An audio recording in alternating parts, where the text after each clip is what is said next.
Bonjour, bonsoir à tous et bienvenue dans la bibliothèque. Je suis Babarette. Je voudrais vous faire une petite vidéo sur le Pumpkin Zone Challenge, sur mes lectures dans le menu Automne Enchanteur.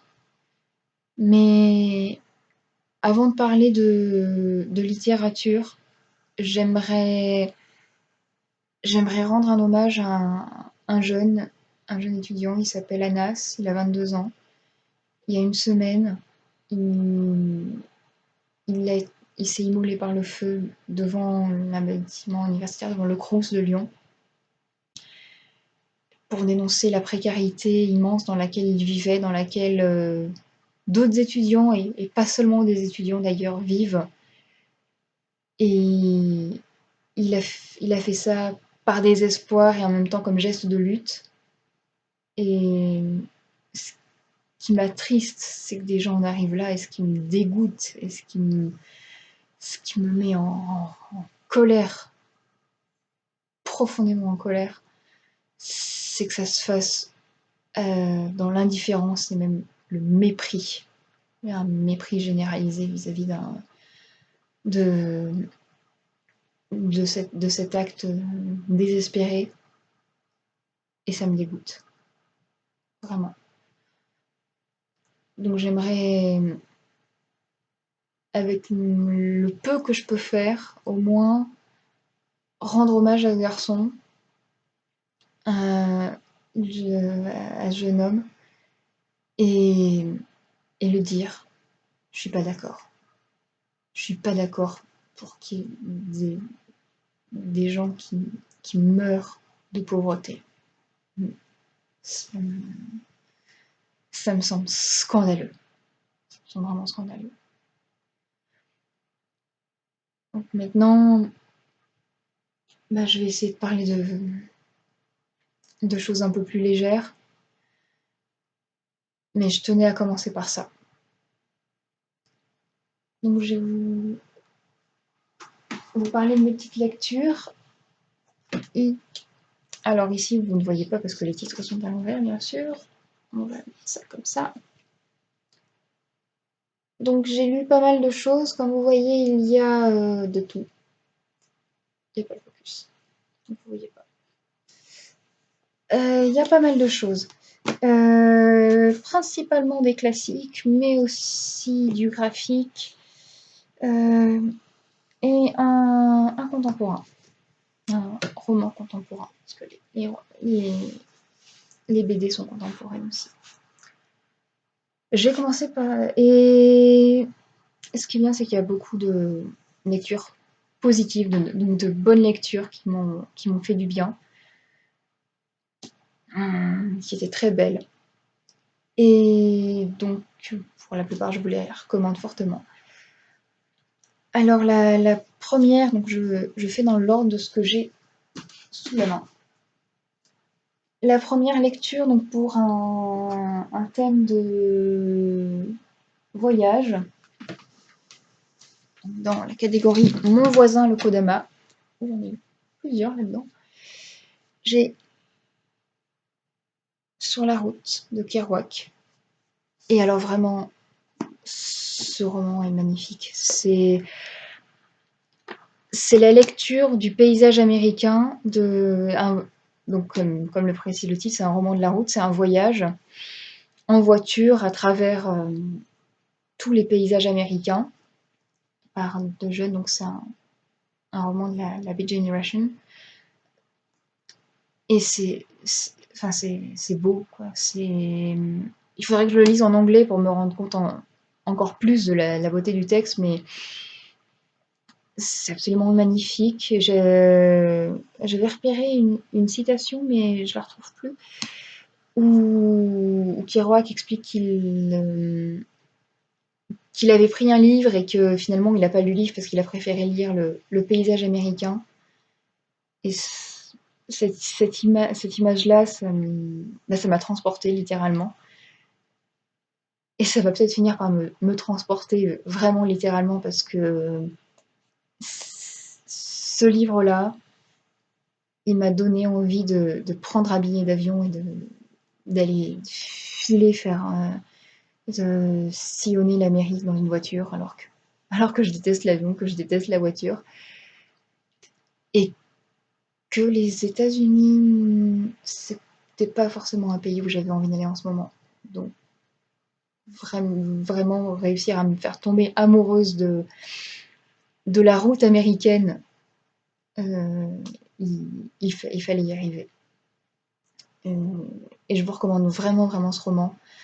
Ça, c'est le rouleau original. Donc, il faut savoir qu'en fait, Kerouac a écrit tout sur à la machine à écrire tout sur un seul rouleau. Il a écrit ça en assez peu de temps. Et il y a plusieurs éditions, et ça, c'est l'édition complète. Alors, bah, lisez Kerouac. Vraiment, lisez Kerouac. Un autre livre, alors ça, c'était pour la catégorie Misty Day. Alors, vraiment, je fais dans l'ordre de ma pile. Hein. Donc, pas tout à fait dans un ordre adéquat avec le menu, mais c'est pas grave. Le Mahabharata. Alors, le Mahabharata, qu'est-ce que c'est? C'est un peu l'équivalent de l'Iliade et l'Odyssée, mais en Inde. Donc, c'était vraiment très beau. Donc, c'est très poétique, c'est une langue très oralisée, forcément, puisque c'était un texte de tradition orale. Et donc ça raconte l'histoire en fait des dieux des dieux hindous et donc c'est une épopée en fait, toute une épopée. Et moi je vous recommande de lire si vous avez envie de vous intéresser à l'Inde. Vraiment si vous aimez l'Iliade et l'Odyssée, je préfère l'Iliade. Si vous avez aimé l'Iliade, vous allez aimer le Mahabharata, c'est certain. Et si vous êtes intéressé par l'Inde, c'est dommage de ne pas lire le Mahabharata. Je crois qu'il y en a un autre. Il me semble qu'il y en a un autre de contes de tradition orale indien. Donc ça, c'est pareil, ça m'a vraiment fait voyager dans le temps, dans l'espace. Et j'avais déjà un peu envie d'aller en Inde. Et voilà, ça m'a donné envie de voyager, celui-là aussi. Et c'est très beau. Donc j'avais lu ça pour la catégorie Missy Day, parce qu'il y avait le thème Dieu, au pluriel. Bon, je pense que j'étais bien dans le thème. Autre roman, donc le Mahabharata n'est pas un roman, mais donc un roman cette fois. Vraiment, vraiment coup de cœur. Plus ou moins que sur la route, je ne sais pas. Dans la forêt de Jean Egland.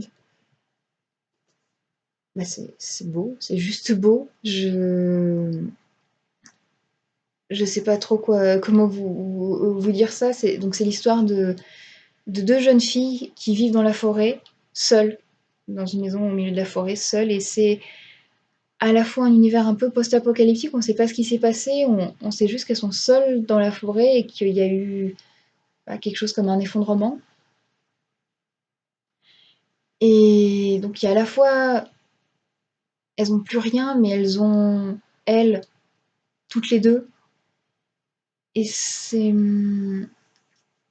Donc on est dans la nature, il y a une ode à la nature, une ode à la sororité, en fait,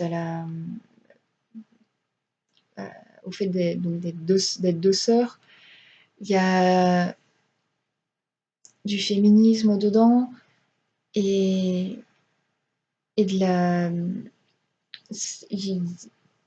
la glorification de la nature aussi. Donc moi, ça m'a vraiment, vraiment beaucoup plu. Je pense que j'ai repéré des petits passages, je vais vous en lire un.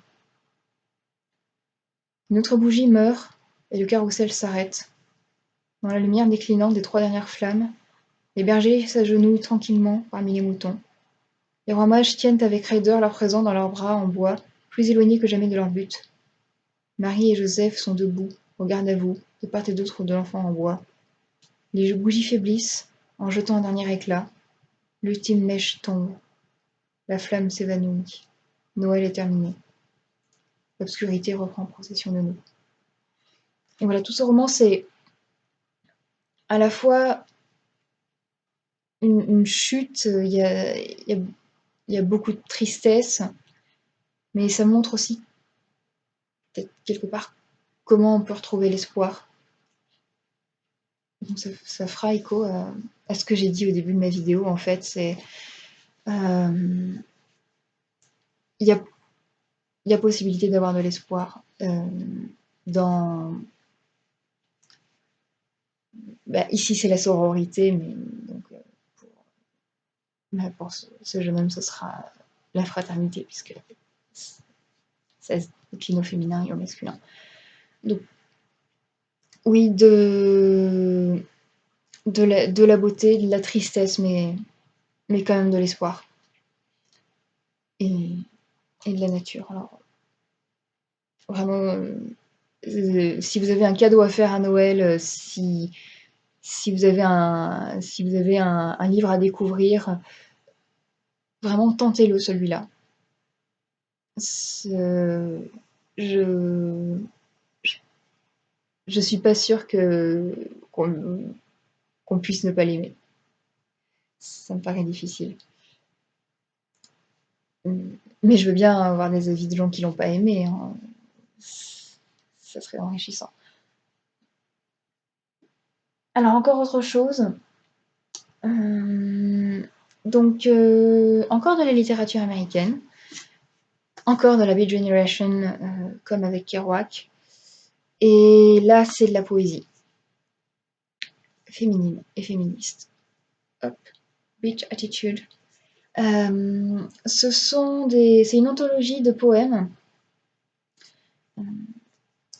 qui est en bilingue, et ce sont des poèmes écrits par des femmes.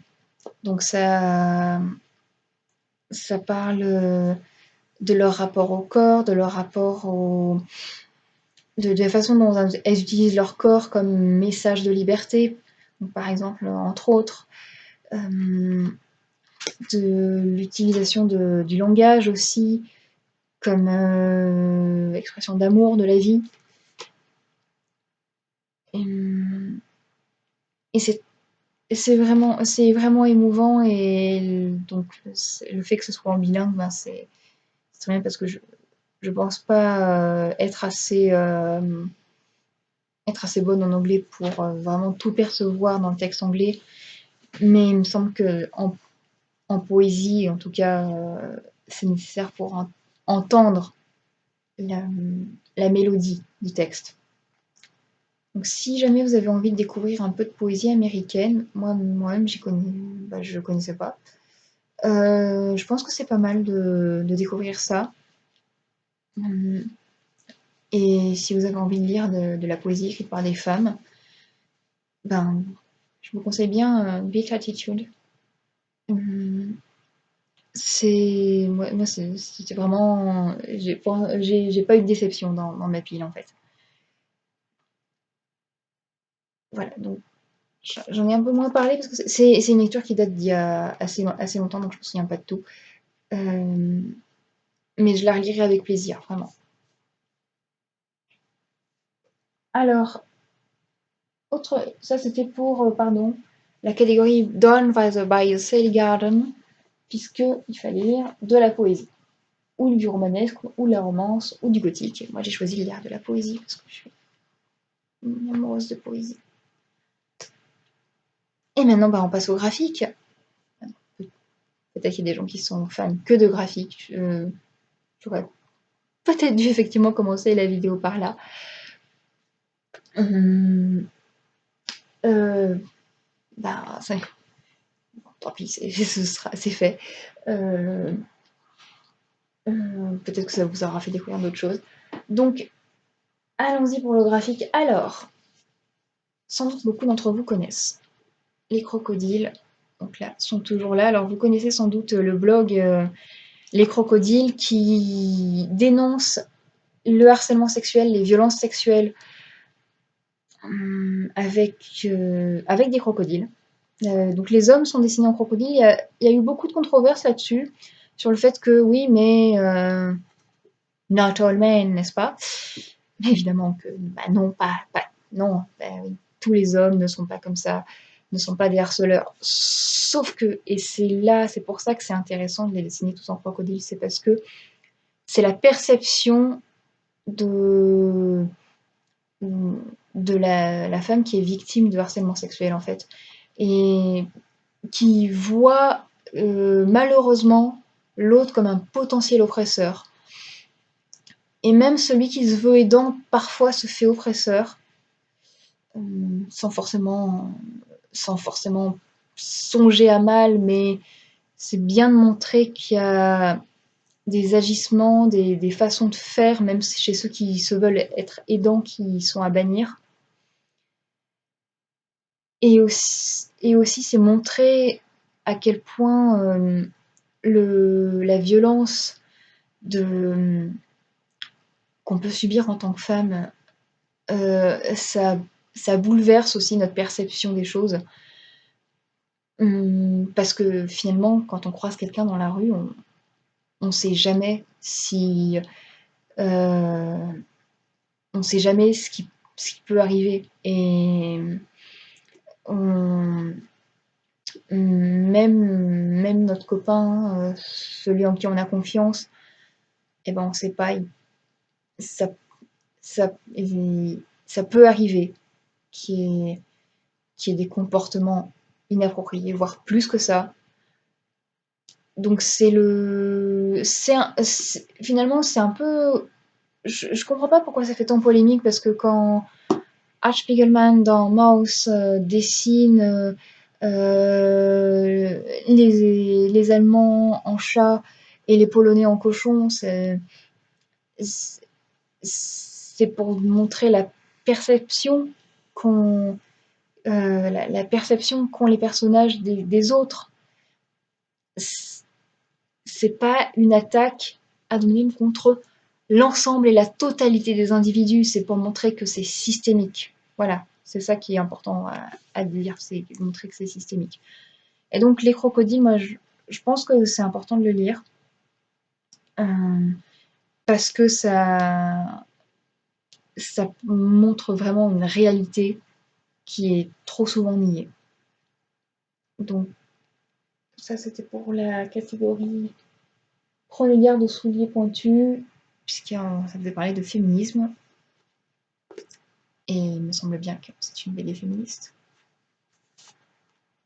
Et enfin, autre dernier livre et dernière BD, et qu'un vrai gros coup de cœur, c'est vraiment une BD que j'ai beaucoup aimée. Je pense que ce sera même une de mes préférées de toutes celles que j'ai lues, Les Grands Espaces de Catherine Meurice. Alors j'aime énormément, énormément Catherine Meurice. C'est une autrice, une dessinatrice que j'ai découverte quand j'avais 16 ans.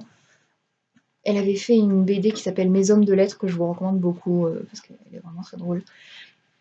Et donc j'aime énormément son travail.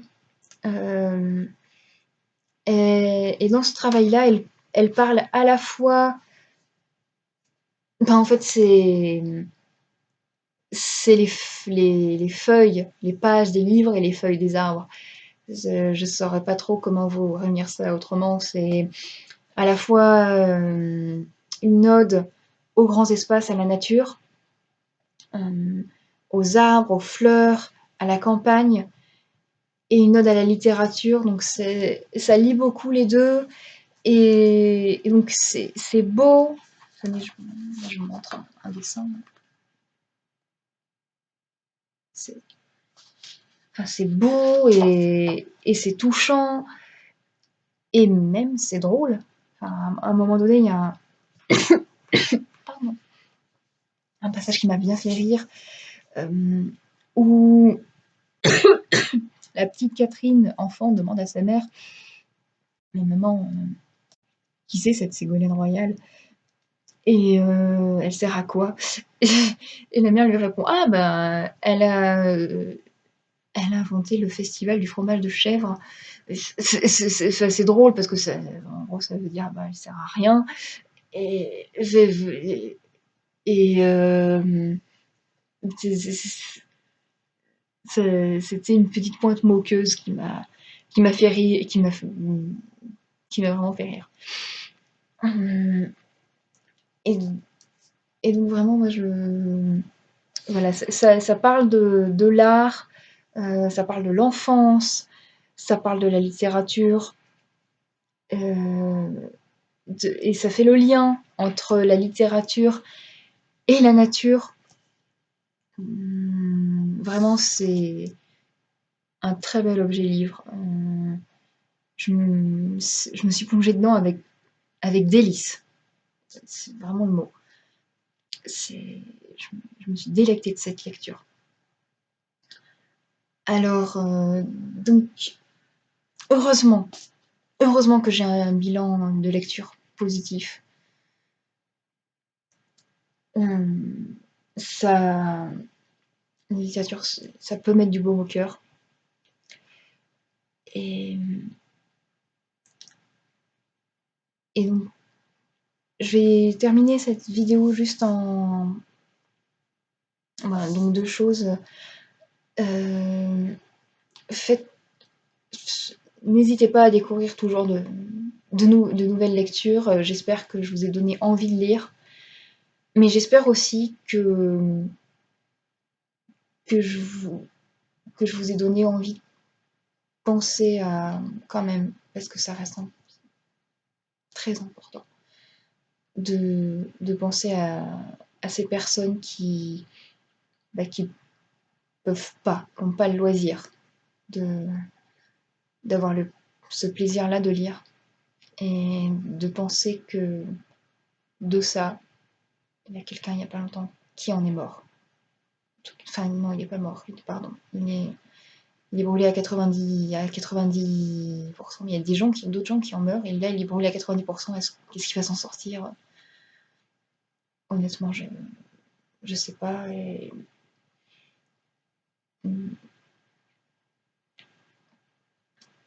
Et voilà, ça me reste quand même en tête. J'ai beau parler de beauté, de choses qui m'émeuvent, qui me font du bien. Là, ça a été, ça a été difficile de, de- d'essayer de faire une vidéo positive avec ça en tête. Donc, donc pour vous quitter sur une note un peu plus positive, j'espère que cette vidéo vous a plu. J'espère que je vous ai donné envie de lire. Si vous avez lu ces livres-là, ben, je veux bien avoir votre avis en commentaire. Si vous avez apprécié cette vidéo, je veux bien un petit pouce bleu. Si vous l'avez pas aimé, un peu, beaucoup, pas du tout, bah, dites-moi pourquoi. Et je voulais également remercier, même si vous n'êtes pas nombreux, bah, ça me fait quand même super plaisir, les gens qui se sont abonnés à ma chaîne. Donc merci à vous. J'espère que cette vidéo ne vous fera pas vous désabonner. Et je vous dis à bientôt. Au revoir.